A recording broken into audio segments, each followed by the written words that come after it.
Praise the lord. కృప కలిగిన దేవుని నామం పేరిట మీ అందరికీ శుభములు కలుగునుగాక. ఈరోజు దేవుని మాట కోరహు కుమారులు రాసిన 42వ సంకీర్తన 11వ చరణము. నా ప్రాణమా నీవేలా కృంగియున్నావు, నాలో నీవేలా తొందరపడుచున్నావు. దేవుని యందు నిరీక్షణ ఉంచుము, ఆయనే నా రక్షణకర్త, నా దేవుడు. ఇంకను నేనాయనను స్తుతించుదును. ప్రభువు నమ్మిన అత్యంత ప్రియులారా, మన జీవితంలో మనకు ఎదురయ్యే శ్రమలను బట్టి, నిందలను బట్టి, కష్టాలను బట్టి, అవమానములను బట్టి, బాధలను బట్టి, ఎదురవుతున్న సమస్యలను బట్టి, ప్రతికూల పరిస్థితులను బట్టి మన ప్రాణము మనలో కృంగిపోతూ ఉంటుంది. మన మనస్సు మనలో వేదన పడుతూ ఉంటుంది. రకమైన తొందరపాటును మనలో కలుగజేస్తూ ఉంటుంది. అలాంటి పరిస్థితులను ఎదుర్కొంటున్న కోరహు కుమారులు వారి ప్రాణముతో వారు చెప్పుకుంటున్న మాట, నా ప్రాణమా నీవేళ నాలో కృంగియున్నావు, నాలో నీవేళ తొందరపడుచున్నావు. దేవుని యందు నిరీక్షణ ఉంచుము, ఆయనే నా రక్షణకర్త, నా దేవుడు. ఇంకను నేను ఆయనను స్తుతించెదను. కోరహు కుమారుల వలె మనము మన ప్రాణముతో చెప్పుకొనవలసిన మాట, నా ప్రాణమా నీవు నాలో కృంగవద్దు, నాలో నీవు తొందరపడవద్దు. ఎందుకంటే దేవుని యందు నిరీక్షణ ఉంచుము, ఆయనే నా రక్షణకర్త. ఆయన నమ్మదగినవాడు, సహాయము చేయదగినవాడు, కనికరించగలిగినవాడు, దయచూపగలిగినవాడు. ఆయన యందు నీవు నిరీక్షణ ఉంచితే ఆయన నీ ప్రాణమును తెప్పరిల్లజేయువాడు. నీ ప్రాణములో సంతోషమును, సుఖమును కలుగజేయగలిగినవాడు. సమాధాన సంతోషాలతో నింపగలిగినవాడు. ఎందుకనగా ఆయన ఒక్కడే మన రక్షణకర్త. పాపపు ఊబిలో మనమున్నప్పుడు, సాతాను సంకెళ్ల చేత బంధింపబడి ఉన్నప్పుడు మన ప్రాణమును రక్షించినవాడు ఆయనే. మనకు ఆయుష్ను పొడిగించినవాడు ఆయనే. కాబట్టి మన ప్రాణము మనలో కృంగినప్పుడు మనము మనుషుల యందు నిరీక్షణ ఉంచక, మనుషుల వైపు చేతులెత్తక, మన రక్షణకర్త అయిన దేవుని యందు నిరీక్షణ ఉంచినప్పుడు మన ప్రాణమును ఆయన తృప్తిపరచగలిగినవాడు. కోరహు కుమారులు ఈ కీర్తన ప్రారంభంలో వారికి బాధ కలిగినప్పుడు మాట్లాడుతున్న మాటలు, దుప్పి నీటి వాగుల కొరకు ఆశపడినట్లు, దేవా నీ కొరకు నా ప్రాణము ఆశపడుచున్నది.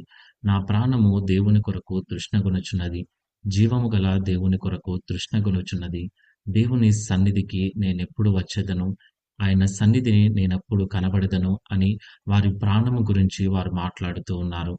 కాబట్టి మన ప్రాణము మనలో కృంగినప్పుడు మనము ఆయన వైపు ఆశ కలిగి, ఆయన యందు తృష్ణ కలిగి, ఆయన సన్నిధి యందు నిరీక్షణ కలిగి, మన బాధలలో ఆయనను ఇంకా స్తుతించినప్పుడు ఆయన మన బాధలను తీర్చగలిగినవాడు. నిశ్చయముగా ఆయన అన్యాయస్తుడు కాదు. మనకున్న నమ్మదగిన సహాయకుడు ఆయనే. ఆయన మాత్రమే మన ప్రాణమును, కృంగిన మన మనస్సును ధైర్యపరచగలిగినవాడు, నిలబెట్టగలిగినవాడు. కాబట్టి మన ప్రాణము మనలో కృంగినప్పుడు, మన మనస్సు మనలో వేదన కలిగినప్పుడు, ఆయన యందు మన నిరీక్షణను నిలిపి ఇంకా మనం ఆయన స్తుతించినప్పుడు స్తుతుల ద్వారా గొప్ప కార్యాలు దేవుని ద్వారా మనం చూడగలుగుతాం. పౌలు శీలలు చెరసాలలో బంధింపబడినప్పుడు వారు కృంగిపోలేదు, కానీ వారు మరింతగా దేవుని స్తుతించినప్పుడు, వారి పట్ల సంఘము అత్యాసక్తి కలిగి దేవుని స్తుతించినప్పుడు వారి సంకెళ్ళు తెగిపోయి చెరసాల పునాదులు కలిగినట్లుగా, వారికి విడుదల లభించినట్లుగా లేఖనాల్లో మనం గమనించగలుగుతాం. కాబట్టి మనకు ఎన్నో సంకెళ్ళు, ఎన్నో అవమానాలు మన ప్రాణాన్ని కుంగదీస్తూ ఉన్నప్పుడు, మనము మరింతగా దేవుని స్తుతించినప్పుడు మన ప్రతి సంకెళ్లను, మన ప్రతి సందిగ్ధతలను ఆయన పునాదులతో సహా కదిలింపవేయగలిగినవాడు. కాబట్టి ఆయన యందు మాత్రమే నిరీక్షణ ఉంచి, ఆయన మాత్రమే మన రక్షకుడని మరొక్కసారి గుర్తెరిగి, ఇంకా ఆయనను మరింతగా స్తుతించగలిగితే నిశ్చయముగా ఆయన మన ప్రాణమును ఆదరించును గాక. ప్రార్థన.